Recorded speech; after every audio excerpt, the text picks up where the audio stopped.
বীরভূমে পাইকর গ্রামে ভক্তমারার উৎসবে গিয়েছিলাম। সেখানে দেখি প্রচুর ভিড়।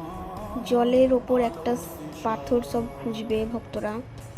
এইদিকে ঢাক নিয়ে চলে আসছে, সব ভক্তরা আসবে বলে ঢাক বাজিয়ে আগে নিয়ে যাচ্ছে, ভক্ত আসবে বলে।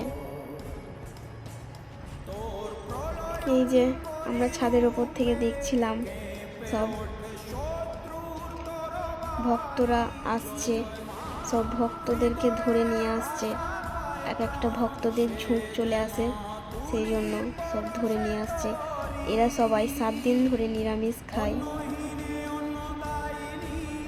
এই যে যাচ্ছে, সবকে ঝুঁক লেগে গেছে, সেই জন্য সব ধরে নিয়ে যাচ্ছে।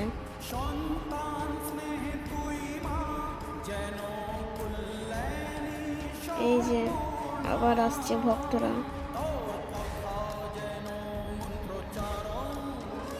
অনেক ভিড় হয়েছিল, প্রচুর। আর একটা ভক্ত আসবে দায়ের ওপর চেপে। এই দেখো তোমরা, আসছে। এদিকে ঢাক বাজিয়ে নিয়ে যাচ্ছে,